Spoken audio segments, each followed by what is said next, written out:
Hi, everyone. Thanks for joining us here today. Looks like we've got a few people joining in. John, Josiah, Marie, Monica. Great to see you all. Thanks for joining. I'm here with Ronan. Um, Hey everybody. and yeah, we're excited to share some updates on Orah that we've been working on for the last few months. I'll just give a little bit longer to allow people to join in. Looks like we've got a few people. If you have any questions at all, please just pop that into the Q&A section. We'd love to keep it interactive and answer any questions you have about these updates. Yep, I'll be keeping an eye on the Q&A and also the chat. If anybody's got any questions, feel free to ping them as you go. Bert is going to be busy showing doing some demos on what we've recently released. I'll be keeping an eye on the chat and I'll kind of bundle up the questions as we go to keep the flow going. But as you think of anything, feel free to drop it in the chat. Awesome. I see we've got a few AI note takers in the call as well, which is cool. Hopefully, yeah, that that gets summarized and passed back to you all who have joined. Okay, so let's get started. For those who don't know much about Aura, we've been around for 10 years now, founded in 2015. We operate across 20 countries and work with over 350 schools, primarily independent schools. We started in the boarding school industry and we've recently been expanding through to just K to 12 day schools as a whole. But the core problem that we help schools solve, whether it's a boarding or day school, is helping schools meet and exceed their duty of care. So, duty of care to us at Aura means making sure that students are accounted for both physically and mentally. So, outside of academics, we feel like it's important that schools know how their students are doing physically and mentally. So, more of the core duty of care elements, we think that is important. That's what we do. There's two main pillars around duty of care that we focus on, and that's location and well-being. And those answer some essential questions when you're looking after students, like where are they and how are they? And our platform is designed to really try to answer those questions as well as possible. And we feel like if a school can really answer those questions at any point of time and give a really good answer, then they're providing world-class duty of care. So we'll be focusing on the location aspects that we've been working on. So excited to go through those. There's three main improvements that we've made, and that's improvements to our emergency roll functionality. We've also released a new kiosk checkpoint app for students to check in and check out to different locations. And we've also made several improvements to the attendance module to enhance the experience for teachers, as well as give a few admin options to improve attendance taking with Orah.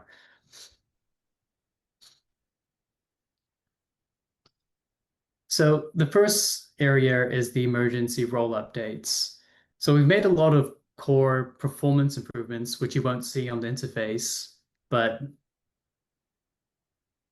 yeah, in terms of our capacity, our load performance, we've done a lot of improvements on the back end. But today I'll just be showing you what we've improved from a user's perspective. So the first thing I want to cover is new user permissions. So I'm here within the emergency role settings, and under the permissions section at the top, this is where you'll be able to assign which staff members are able to action different stages of the emergency role process. So who can initiate it, who's able to join it, who can invite other collaborators and who can end. So we've added the ability to assign user roles to these stages. So you might have a user role set up for admins or security staff, and they might be the only ones who can initiate and end, whereas other staff members wouldn't be able to start and end. So that just avoids, someone accidentally creating a new emergency role. It ensures that there's only one active and you're all on the same page. So that's the same for all of these steps. You can assign specific staff as well. It just gives you more control over that overall workflow. So that's one improvement to the emergency role settings. The other improvement that we've made is within the user permissions and user role permissions. Let me look for an example. Let's just take this one, for example. At the bottom, you'll see that we've added a new section for emergency response permissions. And this is where you can define which students that different users should have access to in an emergency role. So typically, you want to give faculty access to all students in an emergency, but on a day-to-day basis, they might only have access to their own classes, their own houses, only students that are relevant to them each day. Whereas in an emergency, you want to give them full access so that they can see all students and account for all students and be able to mark any student as safe as they see them, even if they don't work with them on a daily basis. So we think those two permission updates are going to make it a lot easier to administer emergency roles, ensuring the correct permissions are in place and that staff members have access to the right students. The other addition to emergency roles is we've added the ability to account for staff members as well. So if we head back to the settings, you'll see here under options, there's an option to account staff in this role. And you can also filter by user roles as well. It's set to all staff by default, but if, say, you only wanted to include faculty or admins, then you can also filter the included staff by user role. All right, and I will show you what that looks like. So if I head over to my home board, and if I initiate a new emergency role, I've actually already have one in progress, so maybe I'll just continue that one. So that's in progress, and I'll open up my mobile app because 99% of the time, schools are going to be using the mobile apps to account for students in an emergency. So I'll show you what it looks like on mobile first. Let me just get this working.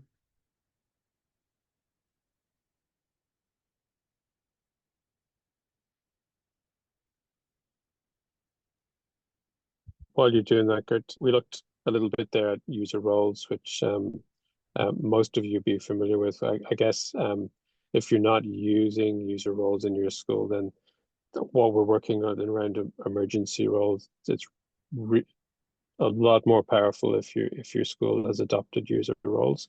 And I guess the other thing to think about, if you've already been using user roles, we're kind of bringing it into emergencies now. So you may need to relook at your user roles configuration as a result of what we've done with bringing in emergencies. Yeah, great point. We recommend just creating an entirely separate user role as emergency role collaborator or something like that, and giving that role the permission that you want staff to have in an emergency, and then you could just bulk assign that user role to different staff members. Okay, so I'm here in the mobile app, and I'm going to join this emergency role here. And so you can see we've got two tabs. We've got one for students and one for staff. And it's pretty straightforward. You go through mark students as safe. You can see here we have over 60 collaborators on this emergency role. So, you can have as many staff as you want to collaborate in real time to account for the same list of students. So as we're all marking off students as accounted for, everyone is getting the same update and staying on the same page. You notice we also show the student's location. And some of the recent updates that we've made to our attendance module is that locations will be updated every time a student is marked present in a class, and we'll update their location to the classroom location. So throughout the day, as students are being taken account for in class attendance, or maybe they're not going to be at school for the day because they're sick or they have an absence, maybe they've had an early dismissal and they left school early, all of that information is going to flow through and be available during an emergency roll. So you have the most up-to-date idea and location of where students are, and who's on campus, which buildings are students currently in, and if you're looking for a student, you have the most up-to-date location of where they were last seen. So that's a really important, I guess, concept for how Orah's emergency roles work, is that we take the most up-to-date location, and that's always being updated through the other features that we have within Orah to take attendance and keep track of students.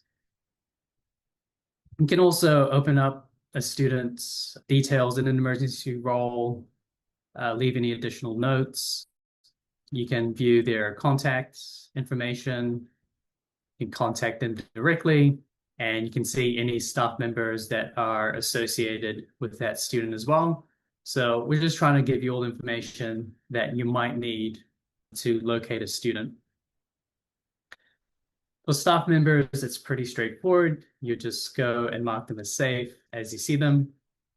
And again, you can leave notes and bring up the staff members' contact information. Another thing that we've added to the emergency role interface is chat functionality. So any collaborators would be able to send messages within the emergency role itself.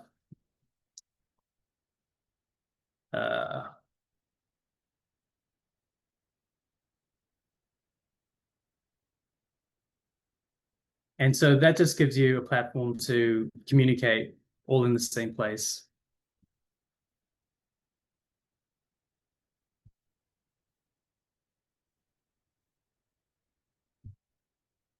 Yeah, so those are the main updates that we've added to emergency roles. There's a lot of performance improvements that are happening in the back end. We've updated our cloud infrastructure to handle more load, but from the front end, you've got those new permissions, ability to account for staff members, being able to communicate through chat during an emergency role, and some core UI improvements just to simplify the interface and make it easier to find students. All right, that's emergency role. So I'm moving on to our next big update, which is a completely new kiosk app. It's cross-platform, so it works both on Android and iOS. The interface is simplified to make it easier for students to check in and check out to different locations. And we've added an additional user permission to allow staff users to log in as a kiosk user.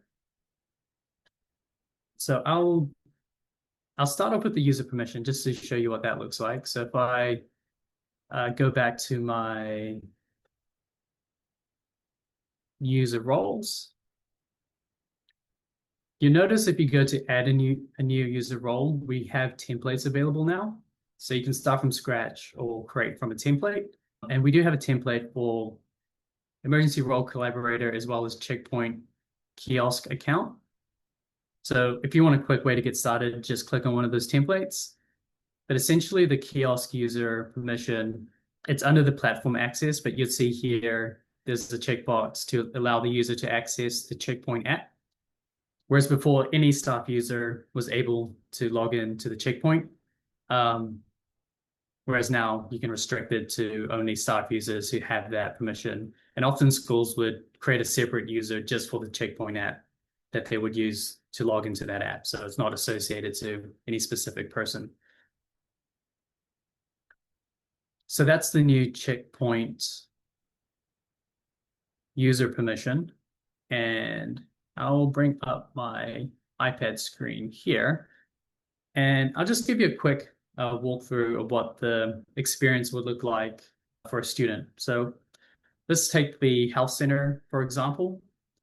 So a student will walk up, they would enter their name, and we already know where the student is currently located. And this particular kiosk is associated with the health center location. So when a student finds their name on the list, we know that they want to check into the health center. The health center also requires a pass. So the health center pass has been associated with that location. So anytime a student wants to check into the health center, they have to complete this pass. And all of the fields can be pre-populated. We have the location pre-populated, the start time pre-populated to the current time, and can leave a note. But these forms are very customizable, so you can set it up to what suits you. But I just want to check in, so I'm going to hit the check-in button.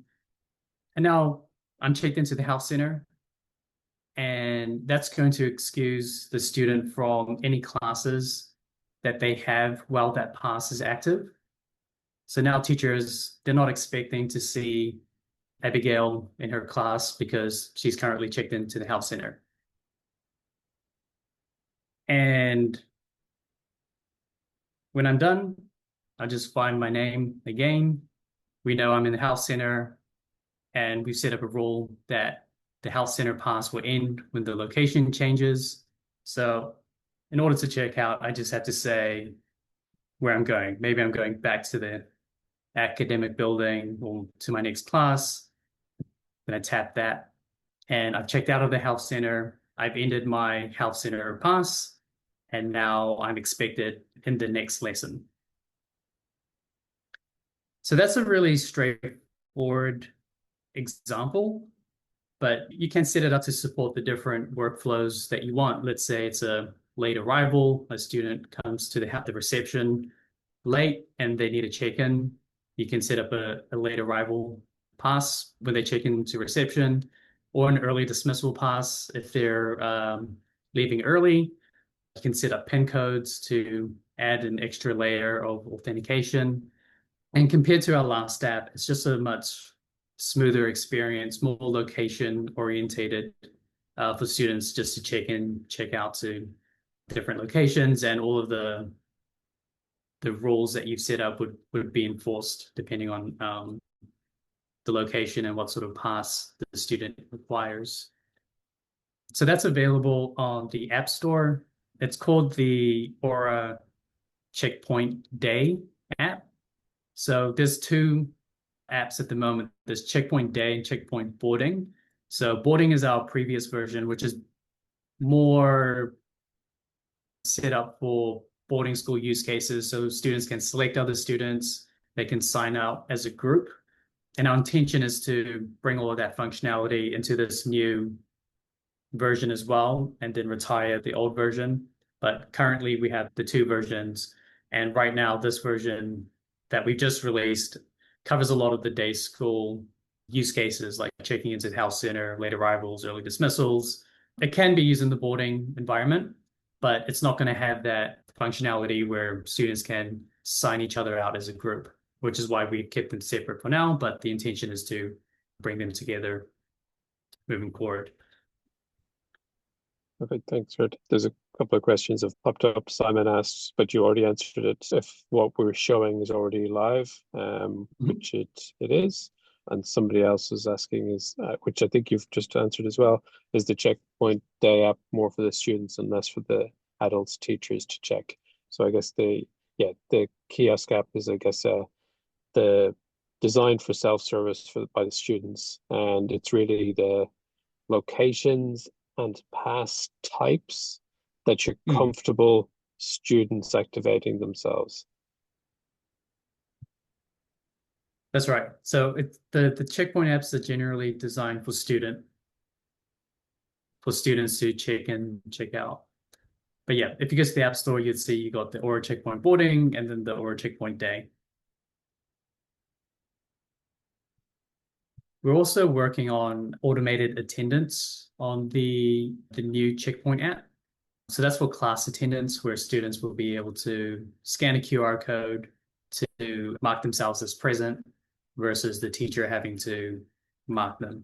That's still in beta. We've only got a couple of pilot schools that we're working with, but part of the plan with this new kiosk was to set us up so that we had a good foundation to build that automation on moving forward.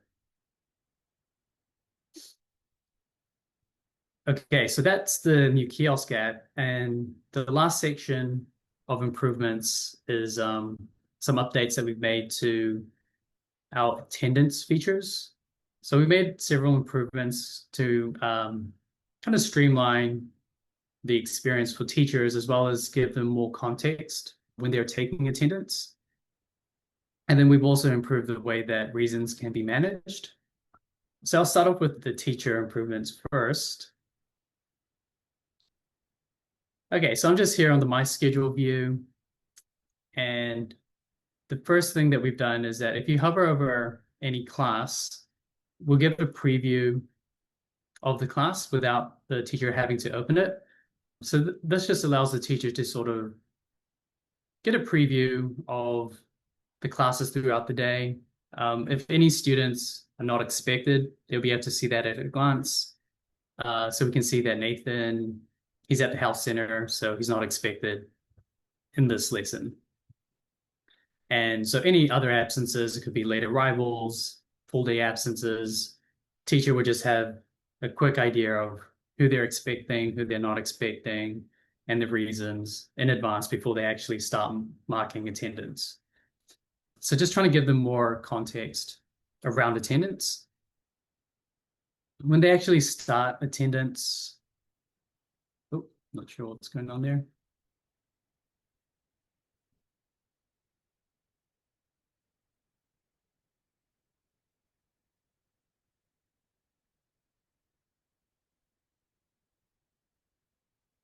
Sorry. So when they're actually marking attendance, if they click on a student's name, we'll bring up more information about attendance to give them more context. So we'll show the daily attendance status, which is defined by your daily attendance policies, but it just gives an indication of, is this student at school today or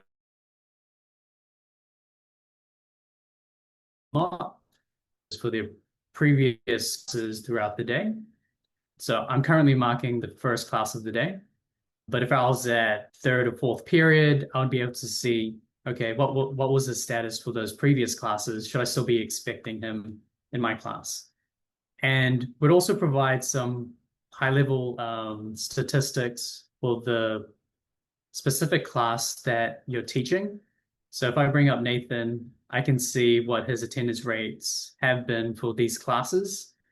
We just ticked over to the new school year on our demo account, so we don't have much data in here, but it allows the teacher to bring things up, like, this is the third time you've been absent for my class, the third time you've been late, and it helps support those conversations.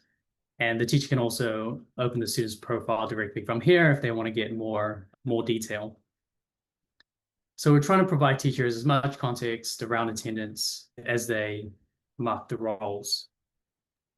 Yeah, and I know that was some things we've introduced as a result of feedback from users over the last year. So yeah, let us know if you think that's useful, if there's anything else you think we could be adding in there. Yeah, for sure. We're always looking for teachers who are willing to do user testing and provide feedback. So if you have any ideas or suggestions, we'd love to hear from you. So all of these updates have been made on the browser extension as well. So yeah, exactly the same. You get the previews. When you're actually marking attendance, you'll be able to see, yeah, that extra context.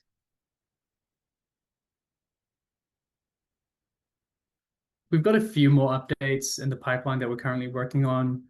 One is the ability to quickly edit roll checks. So if a student was initially marked absent, but they actually arrived late, the teacher has to go back and change it to late instead of absent.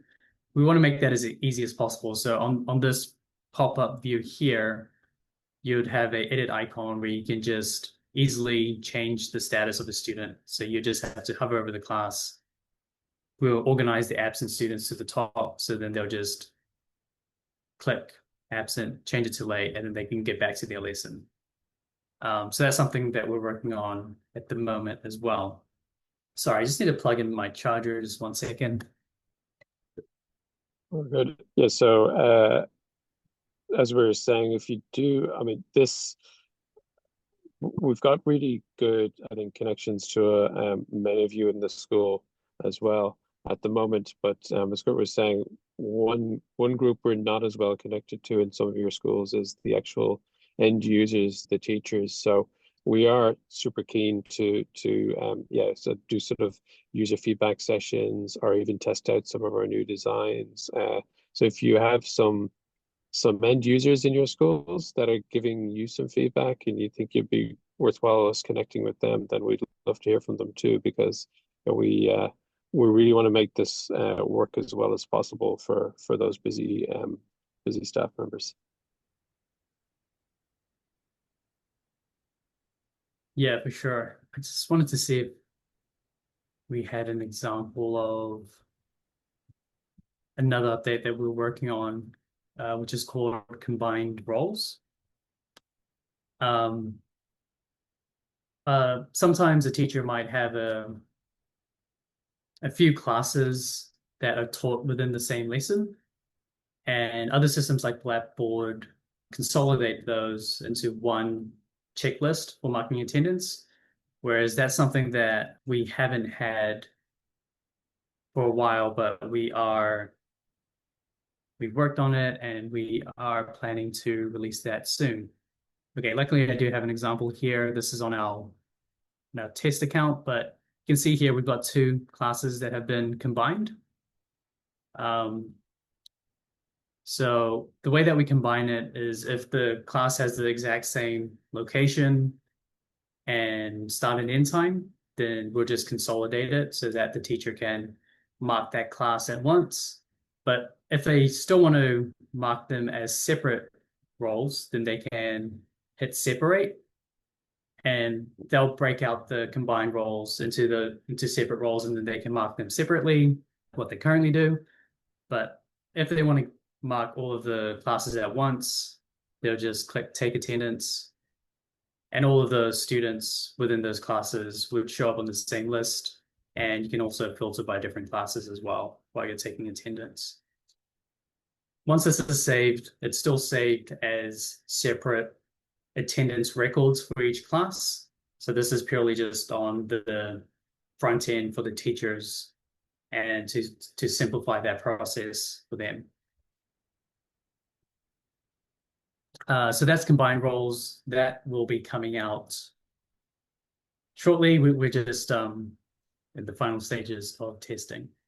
Yeah, thanks, Kurt. Nicole just asked, would that combined attendance work for advisory groups? I think just playing back what you said, yes, it would, but the location for those advisory groups would need to be the same, wouldn't it? Yeah. Yeah. So we're pulling the lessons over from Blackboard. And so what we need to combine a role is they all need to have the same location and they will need to have the same start and end time. As long as that's true, and if I'm a staff member assigned to those classes, we'll automatically consolidate them into one role. Perfect. That would be awesome. Fantastic. And yes, reasons. We recently added the ability to manage reasons centrally. So if you go into the attendance page under attendance settings, you would see a new tab for reasons. And this is where you can just create all your reasons in one place. Before you had to set up reasons through role settings or path settings, but now they're more visible, easier to manage centrally. And we're planning to move our attendance system to be more reason orientated. So one of the updates that we're working on is to be able to restrict reasons by different user types. So you could say which reasons that staff members can access based on their user role, which reasons can parents access when they're filling out a pass or an absence, which reasons can a student access, say if they're filling out a pass on the checkpoint. And reasons feed into the attendance system, and that gives the extra context as to why the student's not there. And that helps teachers understand, should we be following up the student for homework assignments? It helps with your downstream reporting because we'll be introducing excused and unexcused reasons. So then you'll be able to better just differentiate why a student's missing class or coming absent and have those reasons been approved or unapproved. Yeah. Yep. I was just going to say, Kurt, maybe we should just explain how reasons in Orah kind of relate to what's reported in the school systems. Yes. So if we go to our integrations, taking Blackboard, for example, under the role record integration. So there's a few options for mapping attendance data back to your SIS, but what we're moving towards is using reasons. So any attendance records that have reasons connected to them, you would map those corresponding reasons over to your SIS.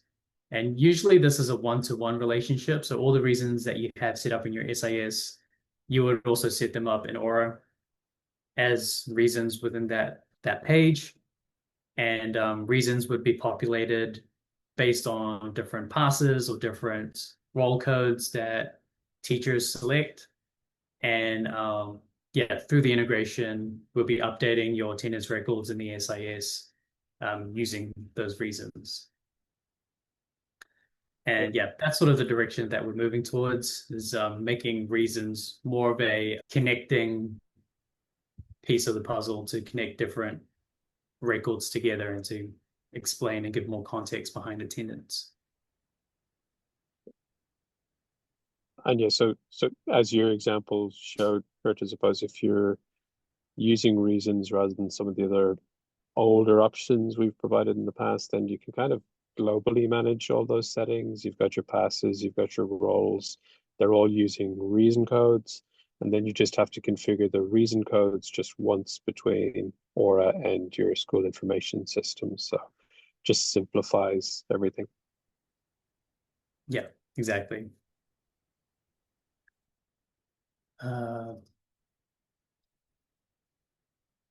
So those are the main updates that we have released. If you're not aware, we have a announcements page within the web app with the megaphone icon. So if you click on that, you'll see a list of updates that we've made and includes a couple of the ones that I've made today. So feel free to look at those to get more information about those updates. Awesome. Thanks, Kurt. I didn't see any last questions come in. We've got a couple of seconds if you do want to think of anything. But yeah, Kurt's email is up there. If you do have any follow-on questions, or as we said, if you've got anybody you think we should be talking to in your school to get some more user feedback, we would love that too. Yeah, so thank you so much. And yeah, Kurt, I kind of mentioned this sometimes in webinars, but it's probably worthwhile just to encourage that feedback. Is kind of a lot of what you've just talked about, like, has been as a direct result of talking to schools, right? Yeah, absolutely. So we try to work with schools and get customer and user feedback as much as we can. So yeah, please get in touch. We love to hear from anyone who wants to help us develop the product and just ensure that it's a good fit for your school and any other schools in Orah. Yes, and if you're in US, Canada, UK, or anywhere in Europe where you've just started back to school or just about to. Hope it goes well. Hope things calm down quickly. I know the first week or two back, or even the week before back, is often a busy time. So do reach out to us if you need any help with getting started for the new school year. Yeah, absolutely. No, it's a busy time for a lot of you all. So best of luck, and yeah, let us know if there's anything we do to help. Thanks, everybody. Thank you so much, everyone. Thanks for joining.